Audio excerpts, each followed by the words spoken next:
Oke ya, Assalamualaikum warahmatullahi wabarakatuh ya. Apalagi dengan saya di mata kuliah konsep sistem informasi. Kita masuk di minggu yang ketiga, ya, minggu yang terakhir kita bahas tentang sistem informasinya ya dan karakteristik dari sistem itu sendiri. Nah, di pertemuan hari ini kita akan mencoba melihat tentang elemen-elemen sistem, ya, tentang elemen-elemen sistem. Jadi mungkin ada beberapa hal yang sudah saya singgung di pertemuan minggu yang lalu. Ini sifatnya adalah mendalami, ya, menjelaskan secara lebih detail, khususnya tentang elemen-elemen apa saja yang ada dalam sebuah sistem. Baik, kita akan langsung lihat saja. Nah, seperti kita ketahui bahwa elemen sistem atau sistem itu kan pendekatannya ada dua ya. Minggu lalu sudah kita lihat ada pendekatan secara prosedur dan pendekatan secara konsep ya atau elemen-elemen. Yang pertama, konsep prosedur, yang kedua adalah komponen elemen. Sekarang kita akan melihat elemen apa saja begitu yang ada dalam sebuah sistem ya. Yang pertama adalah tujuan. Jadi yang pernah saya singgung bahwa kalau kita melihat pada blok sebuah sistem ya, ada blok masukan, ada blok keluaran, ada blok model dan sebagainya, maka hal yang krusial, yang paling utamanya sebetulnya, kalau menurut saya yang sudah saya sampaikan adalah tujuannya. Ya, jadi bagaimana sistem itu dibuat itu bergantung pada tujuan yang diinginkan. Ya, jadi yang pertama tujuannya dulu. Kalau tujuannya sudah tentukan, baru kita bisa menentukan ya apa masukannya, apa keluarannya, kemudian bagaimana prosesnya. Kalau mekanisme pengendalian dan umpan balik itu otomatis ya. Terus sifatnya sebetulnya bergantung dari user yang menggunakan. Nah, karena dia kan output itu bisa dijadikan sebagai hasil akhir untuk sementara saat ini. Dan di masa yang akan datang bisa jadi output yang sudah pernah dihasilkan itu menjadi input yang baru ya bagi tujuan yang berikutnya. Jadi kalau kita melihat ini ada tujuan, ya, kemudian jelas ada masukan, apa yang mau diinputkan, data apa yang mau diolah, kemudian keluaran apa yang diinginkan, gitu saudara ya. Betul ya? Kan kalau kita pengen menentukan proses kan keluarannya dulu. Ya, bukan prosesnya dulu, hati-hati. Ya, keluarannya dulu, betul ya. Sama kayak kita memasak gitu kan. Ya, kita memasak. Jadi setelah kita menentukan kita mau memasak A gitu ya. Bahannya apa? Outputnya kan apa kan outputnya? Kan outputnya kalau misalkan bahannya adalah tempe lah, outputnya kan macam-macam. Ya, bisa tempe goreng tepung, tempe bacem, orek manis, orek basah dan sebagainya. Ya, kalau kita bicara tentang makanan gitu kan. Nah, setelah tentukan outputnya apa, baru prosesnya untuk masing-masing keluaran yang paham ya kira-kira mekanisme ini ya, ini elemen sistem. Oke, kemudian kita punya tujuan ya. Ini tujuan ini yang tadi sudah saya singgung adalah sebetulnya hal yang paling utamanya ini ya. Jadi setiap sistem punya tujuan. Ya, tujuan berfungsi sebagai pengarah sistem, betul ya. Sama kayak kemudi ya, kemudi kendaraan ya, kapal zaman dulu ya. Kalau kita kalau kita pengen pergi ke satu tempat gitu ya, menentukan ini kan tujuannya dulu, ini tujuannya mau kemana gitu, ya, mau kemana nih tujuannya. Ya, jadi tujuan berfungsi sebagai pengarah sistem. Kemudian menurut Prince ya, ini sangat terkenal nih saudara buku ini ya. Tujuan utama sistem informasi yang pertama adalah mendukung fungsi kepengurusan manajemen. Ini saya ambil karena ini berhubungan dengan manajemen ya. Jadi mendukung fungsi kepengurusan manajemen dalam hal apapun. Ya. Manajemen tuh ilmu-ilmu yang sangat luas, ngurusin berbagai hal. Setiap hal itu pasti ada manajer.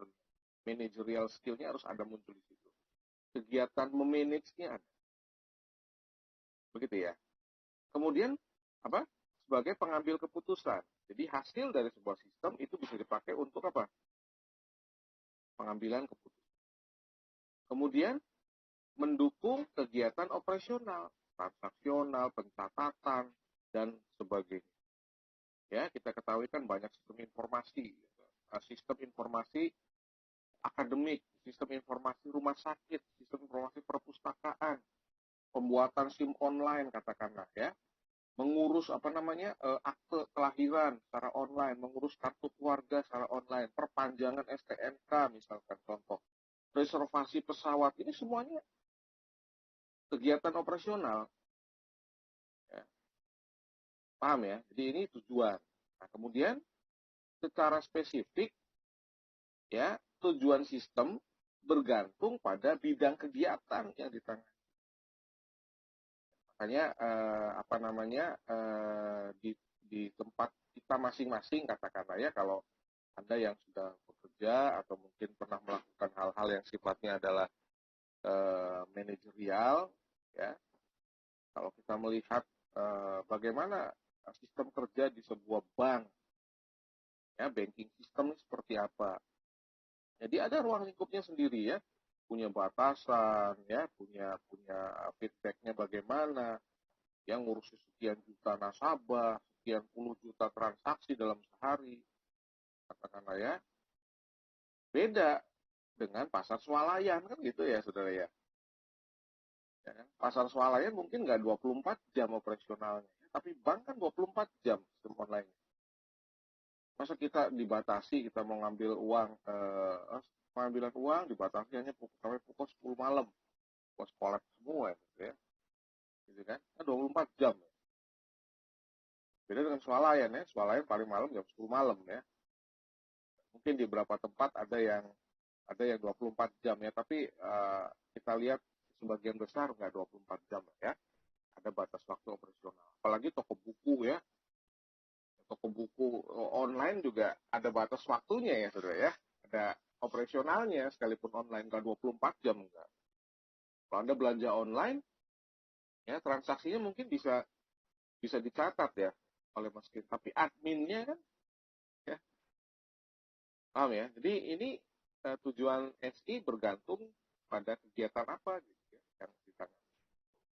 Oke ya, nah sekarang kita lihat input ya. Ini sudah pernah saya singgung lah ya, pasti input. Input kan segala sesuatu yang dimasukkan sistem ya. Jelas kan. Kalau Anda tanya, apa sih input? Ya, input ya bahan yang mau dimasukkan. Bisa yang bersifat fisik, ya bahan mentah, ya kan? Bisa yang sifatnya tidak berwujud.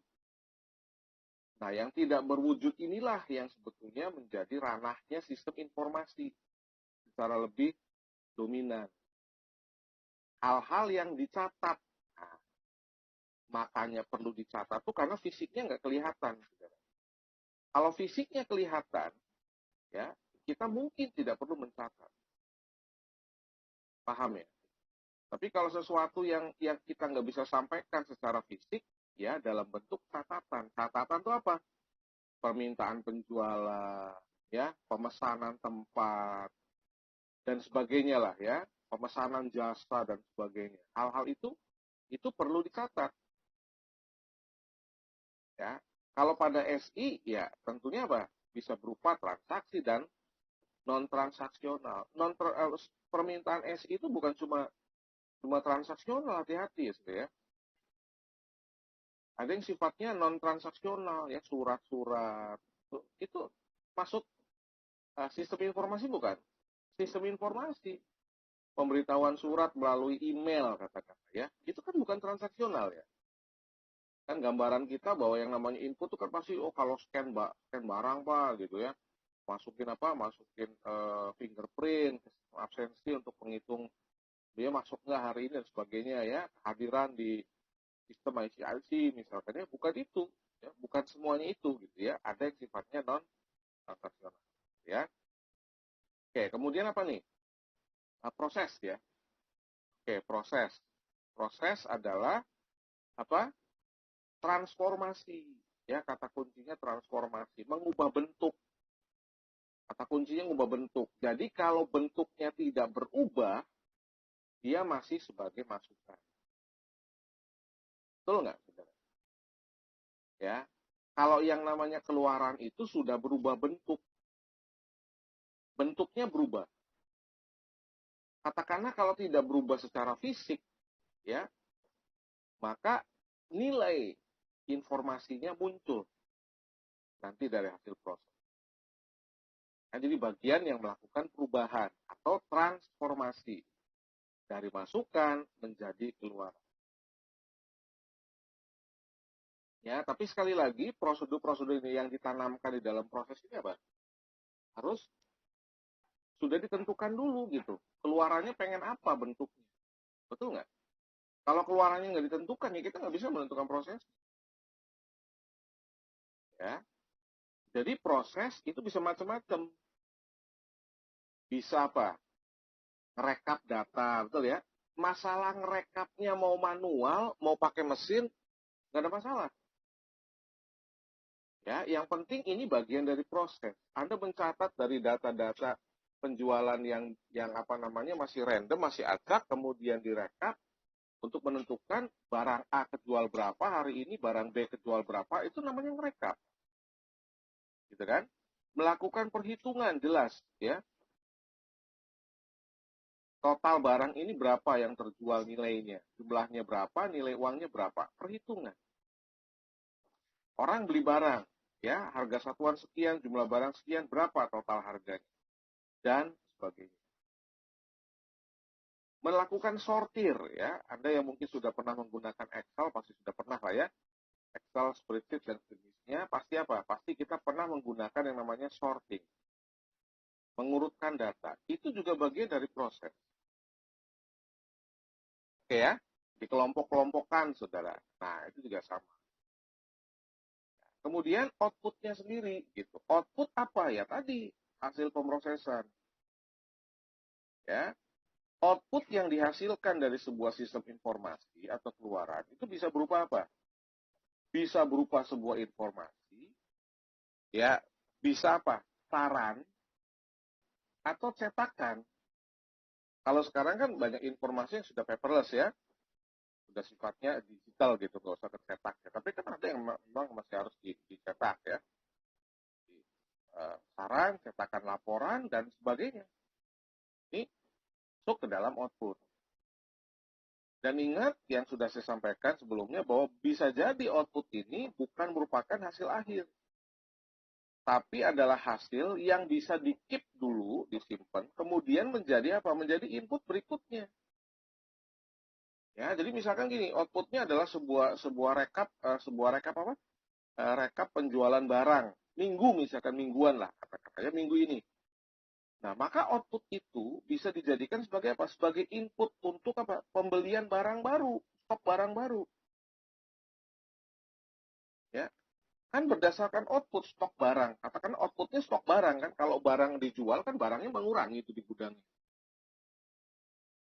Ya, otomatis akan terjadi pemesanan berikutnya gitu loh. Nah, pemesanan berikutnya dari mana? Dari data sisa di gudang. Hasil dari penjualan selama seminggu itu. Nah, itu kira-kira gambarannya. Dipahami ya, ya? Oke, ya. Kemudian apa nih? Ini blok yang namanya pengendalian umpan balik atau feedback control mechanism. Ya, jadi menggunakan feedback yang mencuplik keluaran. Jadi keluarannya dilihat dulu. Ya. Yang saya sampaikan bisa jadi keluaran itu apa? Sebagai pengendali untuk input berikut. Oh, stoknya masih banyak, beli barangnya segini aja. Oh, ya udah mau habis nih barangnya nih, paling tinggal 3 hari. Berarti kita inputnya kudu banyak. Ya, pesannya itu kan menentukan input. Jelas ya? Jadi Anda nanti mungkin bisa menggambarkan ya, bisa menggambarkan, oh iya ternyata yang namanya sistem informasi itu merupakan sebuah apa? Merupakan sebuah siklus. Ya. information cycle gitu. Jadi nggak putus hanya di keluaran stop, enggak ya, dia balik lagi ke input sebetulnya, sebuah siklus. Nah, bisa jadi nanti ada perubahan di mana? Perubahan di proses dan perubahan di output. Dari output yang dihasilkan tuh, saudara. Ya, itu bisa memicu apa? Memicu perubahan input, memicu perubahan proses, memicu perubahan output. Aduh, output kita kayaknya udah nggak relevan nih, udah kurang detail ya hasilnya begini. Nah, gitu kan? Berarti apa? Berarti memicu perubahan-perubahan di bagian-bagian. Ya, bisa jadi memicu perubahan di inputnya, bisa jadi memicu perubahan di prosesnya, bisa jadi memicu perubahan di keluarannya. Paham ya? Oke. Kemudian ada mekanisme pengendalian dan umpan balik. Tujuannya supaya apa? Supaya apa? Sistemnya ya, berjalan sesuai dengan keinginan kita. Gitu kan? Nah, kalau nggak ada umpan baliknya, ya sistemnya nggak bisa dikoreksi, waduh ya repot, gitu ya. Oke ya, sudah saya singgung tadi tuh. Jadi pada SI umpan balik dapat diperoleh dari setiap pemakai. Nah, pemakainya banyak nih ya. Satu organisasi katakanlah direktur dia punya akses ke sistem, wakil punya ya, sekretaris punya, bendahara punya, bagian SDM punya gitu ya. Kalau dia sebuah perusahaan manufaktur berarti apa? Bagian gudang punya, bagian produksi punya, ya, purchasing punya, bagian penjualan punya dan sebagainya kan? Betul ya? Nah, masing-masing kan bisa jadi punya apa? Punya usulan untuk ke sistem kan, untuk perubahan sistem. Ya, artinya ya, program yang salah diperbaiki gitu loh. Bisa jadi ya, nggak salah nih programnya, tapi perlu pembaruan ya, disesuaikan dengan output yang dikehendaki. Tadi sudah saya singgung. Paham ya? Kira-kira ini gambaran daripada uh, komponen-komponen sistem ini ya, keterhubungannya. Jadi kita melihat ada apa namanya korelasi antara masukan begitu ya, antara tujuannya, masukan, keluaran, proses, ya, feedback dan mekanisme. Ya, semuanya saling berhubungan. Nah, kemudian ini pernah saya singgung di pertemuan minggu yang keberapa ya? Minggu yang pertama, kedua ya, ada subsistem. Ya, jadi kalau kita bicara pada sistem yang cukup besar, biasanya sistem itu disub lagi gitu ya. Ya, dipecah lagi menjadi sistem-sistem yang lebih kecil. Ya, tujuannya kembali lagi kalau dalam proses supaya memprosesnya lebih fokus gitu ya. Jadi kalau di dalam satu organisasi itu nggak satu orang ngerjain sampai 3 bagian, waduh. Mampu sih mampu gitu ya, sanggup sih sanggup, tapi akhirnya nggak fokus gitu. Ya, sebetulnya saya bidang kerjanya di mana nih ngurusin segala hal gitu kan. Akuntansi gitu ya, ngurusin gudang, ngurusin penjualan, contoh. Ya, bagian gudang kudu nagih ke sales, waduh. Ya, ke toko, apa hubungannya? Dibuatkanlah yang namanya. Ya, nanti subsistem punya subsistem lagi gitu ya, udah sub ada sub gitu ya. Kalau ketiga gimana Pak? Ya sub gitu ya, triple sub. Kira-kira gitulah ya. Jadi tersusun akan sebuah sistem yang lebih kecil dan seterusnya, anaknya, cucunya dan seterusnya lah ya. Oke, ini contoh ya, contoh sistem dan subsistem gampang lah ya. Mobil punya bahan bakar, pendorong, kelistrikan dan seterusnya ya. Komputer punya CPU, masukan, keluaran, ya. Perusahaan tuh punya akuntansi, pemasaran, enggak semuanya dikit oleh satu bagian, ya harus dipecah-pecah. Nggak ada yang Superman, ya kalau dalam ilmu pekerja tuh nggak ada. Mungkin dia bisa segala hal bisa dia lakukan, gitu ya. Dulu mah gue sendirian gini, oh perusahaannya masih segede apa, karyawannya masih berapa, saudara ya? Ya kan, zaman dulu saya masuk, apa namanya, mulai ngajar itu instrukturnya paling 5-6 orang, ya kan? Pergi piknik akhir tahun masih gampang, semobil 2 mobil. Lah setelah jadi universitas, berapa ratus orang? Gitu logikanya. Paham ya, saudara ya? Makanya kenapa universitas itu dibuat apa? Dibuat prodi, fakultas dulu. Dalam fakultas ada prodi, prodi punya kepengurusan, punya dosennya masing-masing. Itu karena apa? Karena nggak mungkin ya dibuat dalam satu sistem yang besar. Nggak fokus. Ya, fokusnya manajemen sama akuntansi beda fokusnya. Fokusnya manajemen sama manajemen bisnis beda fokusnya. Ya. Kita bicara pada output yang diinginkan kan gitu, Saudara. Paham ya? Ya. Kemudian ada super system. Nah, kalau super system sih istilahnya kita nginduk gitu ya. Jadi kalau super system itu dari sistem yang ada ke sistem di atasnya. Itu namanya super system ya. Kalau subsystem kan dari satu sistem ke sistem di bawah. Katakanlah misalkan ya, kita di cabang Cirebon. Oh, kita ini menginduknya ke Bandung, Pak. Oh, berarti super system kita adalah Bandung. Tuh, paham ya? Kita cabang Cirebon, misalkan ya, super system kita langsung Pak ke Jakarta, pusatnya semua Jakarta. Berarti super system kita Jakarta. Jakartanya franchise. Franchise Singapura, berarti super sistemnya Jakarta Singapura dan seterusnya. Sama kayak pemerintahan kan, pemerintahan apa? Kota gitu ya. Kota punya apa? Punya subsistem. Apa subsistemnya? Kecamatan, terus kelurahan. Ya, betul ya? Ya kan? Kelurahan nanti turun lagi kemana? Habis kelurahan, kelurahan ke desa. Ya, desanya RW gitu ya, RT gitu ya. Nah, kalau kotanya sendiri kemana? Ke provinsi. Provinsi kemana? Ke pusat. Itu gambarannya ya, supaya Anda bisa mudah memetakan gambaran daripada yang namanya super system dan subsystem. Ya.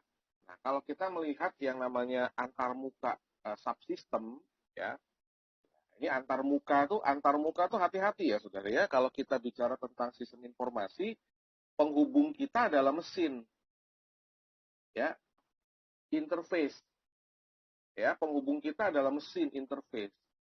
Berarti apa? Ya berarti ada antarmuka subsistemnya.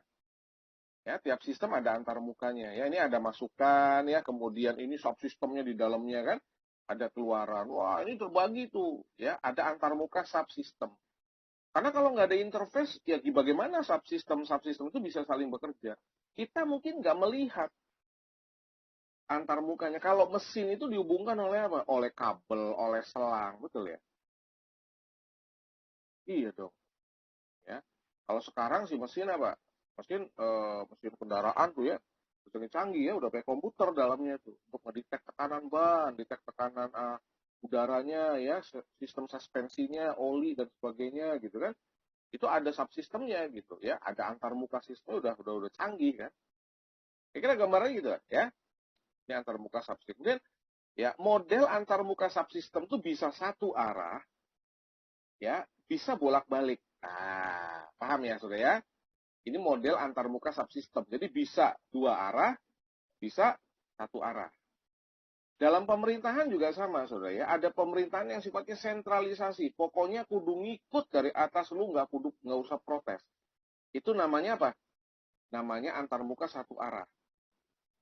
Atau sistem yang sifatnya adalah apa? Yang sifatnya adalah berurut. Ya, dari sini pokoknya ke sini udah tuh nggak bisa lagi nih. Ya kudu berurut, dia nggak bisa balik lagi. Ada yang seperti itu. Ada subsistem yang sifatnya adalah bisa ada pengontrolan bolak-balik. Ngeping istilahnya kalau di komputer. Ya, jadi ada responnya gitu. Paham ya? Jadi model antarmuka tuh sebetulnya ada dua ya, ada yang sifatnya dua arah gitu ya, bolak-balik. Ada yang sifatnya satu arah. Kemudian antarmuka subsistem dalam SI ya. Kalau ini contoh ya, hanya contoh, tapi kalau kita melihat mungkin nanti kalau Anda melihat akan banyak lagi ya antarmuka subsistem yang lain ya. Jadi ada istilahnya penapisan gitu ya. Buang apa? Buang distorsi ya. Distorsi yang ada tuh dibuang. Kemudian pengkodean ya, ubah data dari satu format ke format lain, betul ya. Kalau mungkin kalau Anda yang sudah pakai sistem kan bisa jadi mau outputnya apa nih? Nah, outputnya ke printer apa ke PDF. Ya, itu pengkodean. Ya. Lalu pendeteksian, ya, memeriksa ya, memeriksa kesalahan-kesalahan ya. Bisa kalau program tuh ada cek, scan, wah gitu kan ya. Itu pendeteksian, gitu kan. Pendeteksian tuh kayak scanner tuh saudara ya. Scan virus tuh pendeteksian sebetulnya. Ya, kalau di kendaraan tuh ada yang namanya apa namanya sudah scanner ya. Kalau kendaraan zaman sekarang tuh ada scanner tuh. Jadi ini ada kesalahan di satu bagian mesin, apa yang salah nih? Ketahuan ya. Oke ya. Kemudian penyanggatan tuh kalau istilah kalau sekarang sih Anda bisa bekerja multitasking gitu. Ya, multitasking ya. Jadi dua sistem bekerja tanpa harus apa? Tersinkronisasi secara ketat. Jadi bisa jalan masing-masing. Ya, caranya apa? Masing-masing interface-nya ngumpulin data dari satu staf, kemudian dia compare pairing gitu ya. Ngambil data lah. Ya, itu penyanggatan namanya. Pengamanan jelas ya. Kalau pengamanan tuh kita apa? Ya kayak sistem antivirus gitu ya. Mengamankan security ya. Jadi kalau di S itu ada security-nya gitu ya. Supaya hal-hal yang datang dari luar itu bisa dihilangkan untuk apa? Untuk memproteksi ya, memproteksi sistem yang lain. Ya, kemudian apa? Ringkasan ya. Betul ya? Kan ada ringkasan tuh ya. Ringkasan data. Oke ya, ini kira-kira yang bisa saya sampaikan di pertemuan yang ketiga. Ya, hal-hal lain yang mungkin Anda perlu untuk dalami, ya silakan Anda bisa perkaya dengan referensi-referensi dari luar ya, supaya apa namanya pengetahuan Anda ya tentunya semakin bertambah luas dan bisa untuk meningkatkan kemampuan khususnya dalam pemahaman tentang konsep informasi. Demikian saya sampaikan materi minggu ketiga. Semoga apa yang saya sampaikan boleh bermanfaat untuk kita semua. Akhir kata saya tutup dengan wassalamualaikum